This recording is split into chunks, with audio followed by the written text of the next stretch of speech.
Sair em busca dos restos dos dinossauros é, sem dúvida, uma aventura apaixonante.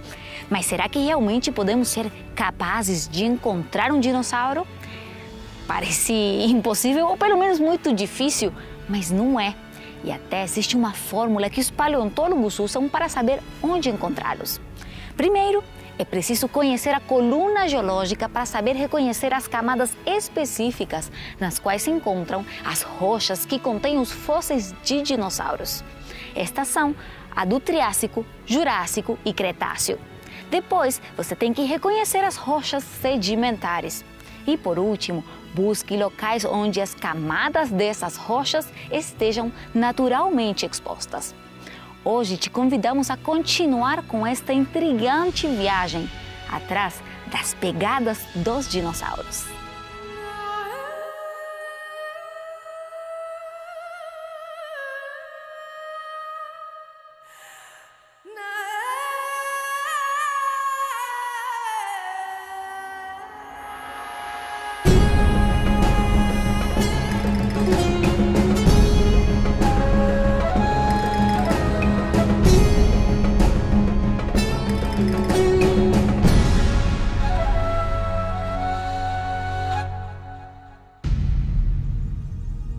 Em nossa viagem à procura de evidências desses seres fascinantes do passado, chegamos até o estado de Wyoming, nos Estados Unidos. Conhecida como a Formação Lance, este é um dos maiores depósitos de fósseis do mundo, onde foram encontrados desde elementos microscópicos até extensos depósitos onde jazem, entre outros, inúmeros esqueletos de dinossauros. É aqui, neste lugar estratégico, onde se encontra a Estação de Pesquisa Hanson, uma operação de proporções mundiais que mantém em sua essência o espírito de quem a iniciou, com o sonho de obter destes ossos o conhecimento e de sua interpretação, uma nova forma de compreender as origens.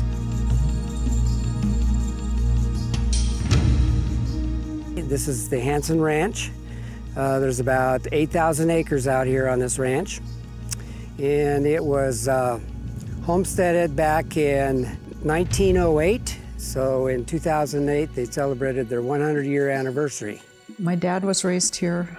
My grandfather homesteaded here. All the time as we grew up here, we picked up dinosaur bones and we would look, and some were obvious, like vertebrae, you know, and leg bones and things like that. And if we wanted to keep them, we would keep them, and if we didn't, we would throw them back down.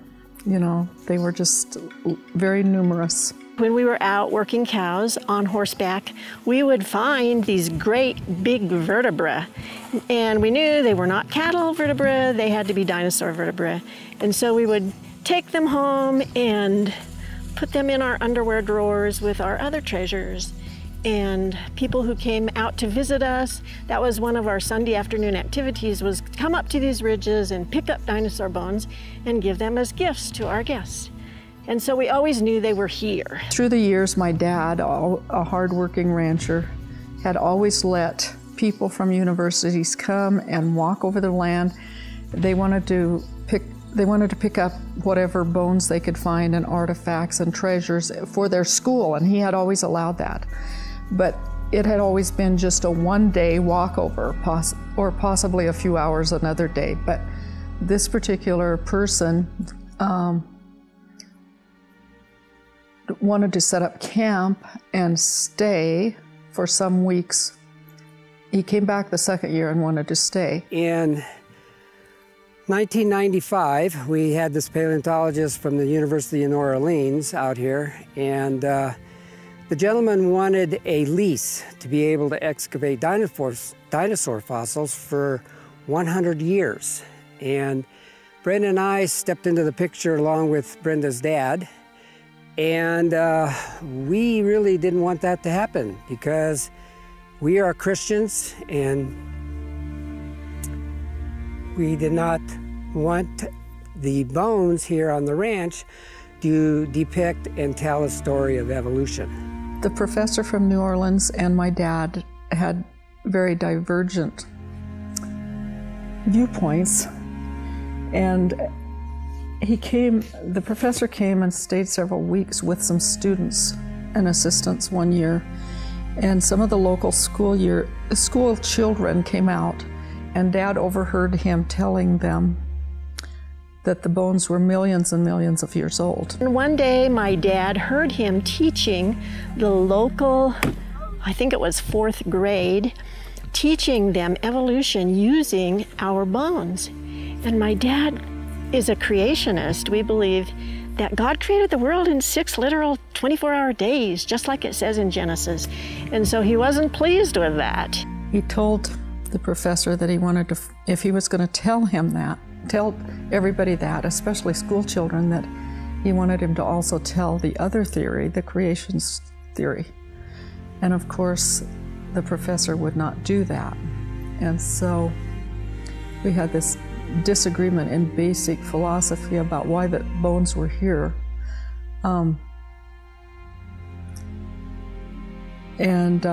the point where the two sides kept getting further and further apart. So we decided to scrap that idea, and Dad finally found a creation team to come in and work alongside, not in the same quarries or anything, but on the ranch to tell people the other theory, the creation theory. And when that happened, then the evolutionists from New Orleans left. They would not stay as long as on the same ranch. And there's miles of dinosaur bones here. You know, they didn't have to see each other even, but they wouldn't. And they were, you know, the attitude was not cooperative at that point on their part. And it became sour grapes, in fact. And they decided that the last day they were here was the last day true science would ever happen on this ranch. Este é o último dia em que a verdadeira ciência será feita na Fazenda Hanson. Esta foi a mensagem final pintada na porta ao sair por aqueles que se renderam à intolerância e decidiram abandonar o lugar. Os mesmos que diziam ser cientistas, mas que esqueceram o que é fundamental para o desenvolvimento da verdadeira ciência, o respeito. But we knew that we had something great out here, and we decided to talk to different creation organizations to see if we can gain their interest, and we decided to look for a paleontologist. And during this time, then, we decided to form an organization, a nonprofit organization called the Hansen Research Station. At that time, there were not very many of us creationist paleontologists that could deal with dinosaurs. And I was one of them. And they asked me to come and look at the ranch and make recommendations on how it can be developed for scientific work. He wasn't interested in selling the bones, which, by the way, are very pricey. And he could make lots of money off of the thousands of bones he's got. But he was more interested that the creationist message get out. We had a person that had come out here, a paleontologist, Dr. Lee Spencer, that had come out here during that time that we were trying to determine what we wanted to do.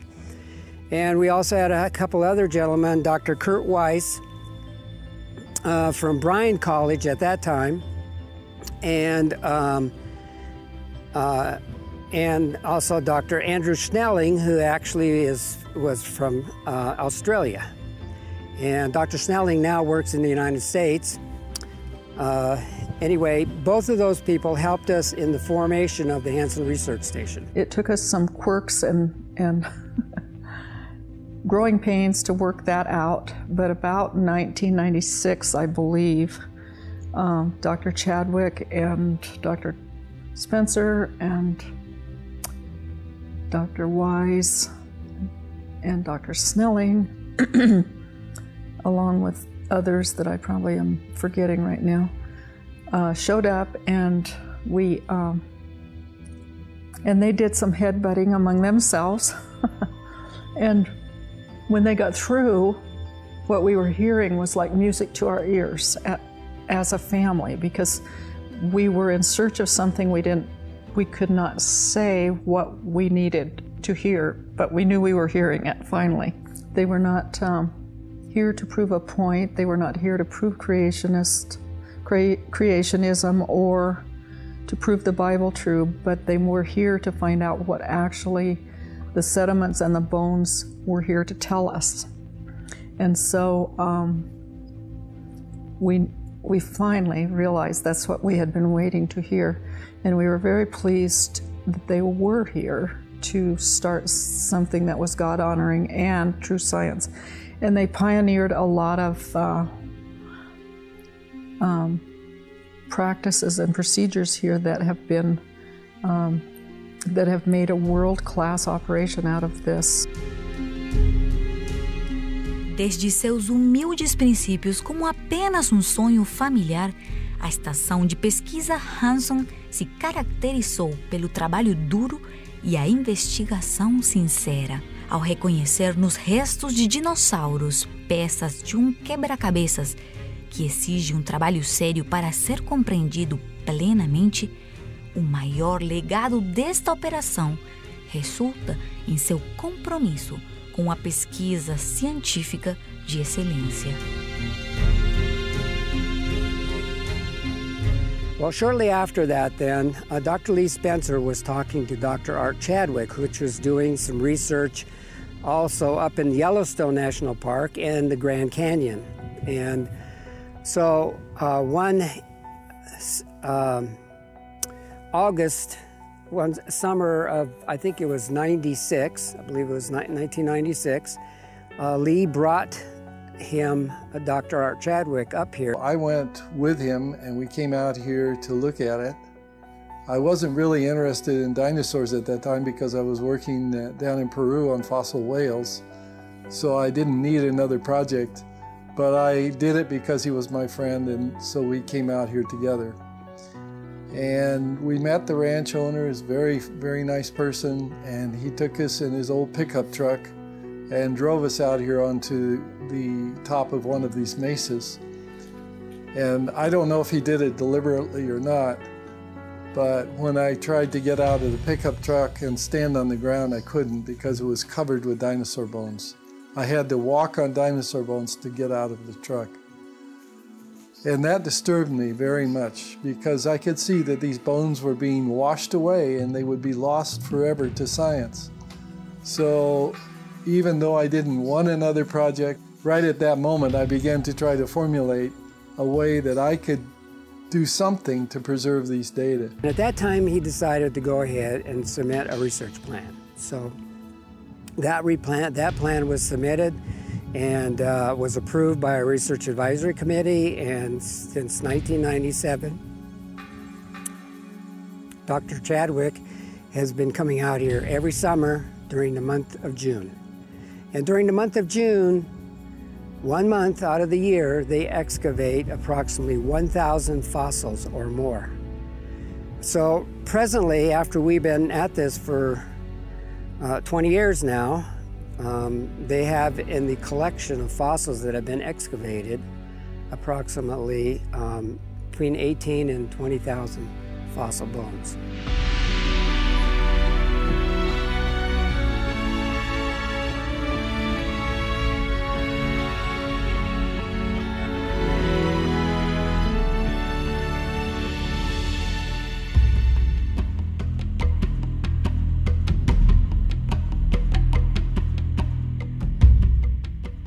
E aqui na escavação temos uma região que ainda está escondida e vamos descobrir, vamos tentar achar aqui um osso de dinossauro. Como que a gente faz isso?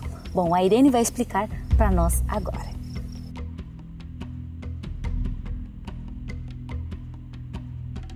So we have several tools here. So we have one that we can scrape with. But we've already taken off some of the sand, so you probably want to work with this one. Okay. So you're going to work slowly, so you push into the ground lightly away from you. Yes. Right, and use the tool to lift the sediment. Right, and you turn it over carefully, and if you feel that you run into something or that you hear something different than the ground, than the soil, then you stop and then we sweep away.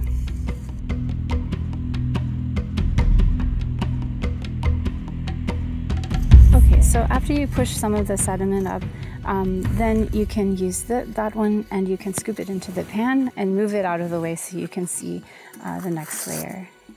Yeah, that's right. And you can push it down into the pan.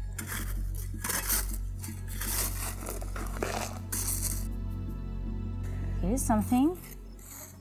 Okay, well, we'll see. You can use your brush and sweep and see what's under the loose sand. What do you think it is?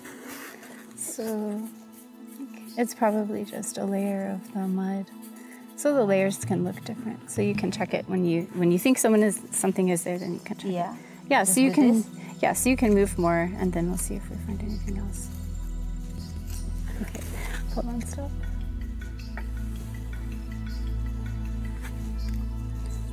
Now that's a little sweep and see if there's more of this one. This is a piece of the crocodile.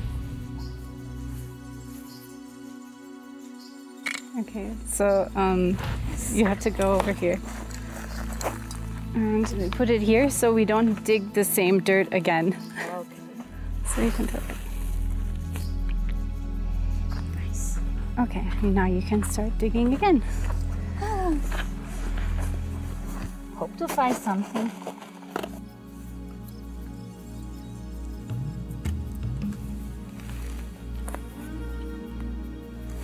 I think that might be something.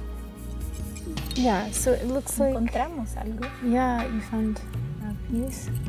So you would use this one to carefully pull away. First though, we should put some glue. Okay. So you want to take your glove off if you're going to glue because the glue can glue the glove to your fingers. Okay. So then, yeah, you very carefully drop some drops on it. That's to hold it together because there are some pieces that are breaking. So while the glue is drying, then you can use this one and you'll very carefully move this away from the edges so we can see the whole outline.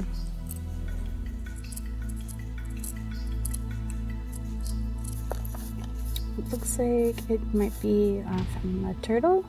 A turtle? Mm-hmm. How do I know what it ends? That's what we're going to find out right now. So when you work around it, you should be able to find where is the bottom of this. But we want to leave it in position because we'll take the GPS points and a photograph. Yeah, so you can keep working around it until it doesn't go down anymore. Okay, so we can see all of it, and so we can take the GPS data for it now. Okay. Yeah, this looks good. Okay, so we can call for GPS and they'll come.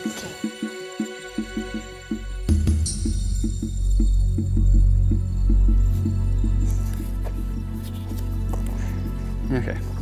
We are ready. Yes. So here's your card. Okay. Yeah, we got a radio on. You will write your name as the excavator. Okay. You will write the date.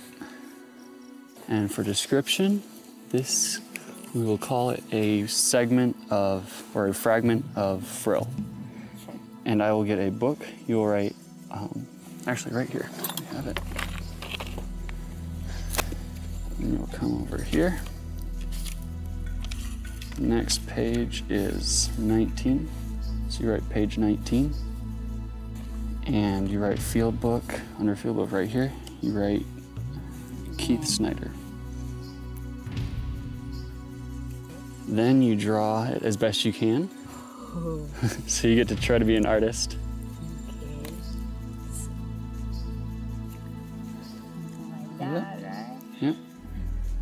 And then you can take this card. In each of these spaces, the black and the white, black and white, they're each a centimeter. Okay. So you come and you measure it, and you get about 7 centimeters long. And the width, you'll have about 2.5 wide. Okay, so that's done there. And then you also write which quarry it's in. And so that's done there. You can put that back away. And you have one last thing to do on here. And you write your name. And then you copy this description down right here. And you can write the date right there. And they take this back, and this is how they keep track of all the bones when they process them. Oh, nice. Okay. So we're done with this. And I'll go get the GPS, we'll GPS it, and then we'll pack it up. Okay. So I take this number and enter it on the GPS. Okay, and so I'm gonna hold this up here, and you're gonna hold the base, the point there. Okay. And you are gonna do, let's put a point here, here, here, here, here, and then there. Just hold it until the sound, hold it there until the sound is made. So next.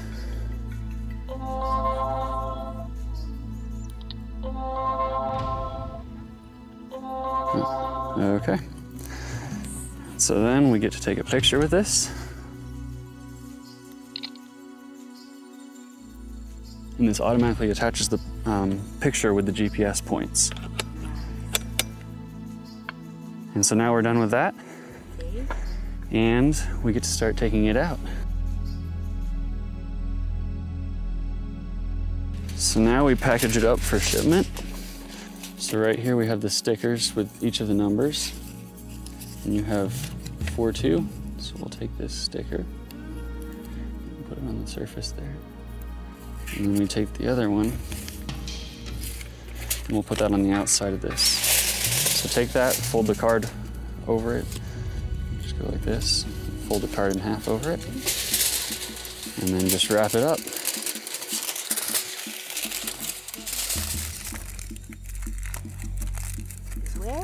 Yep, that's good.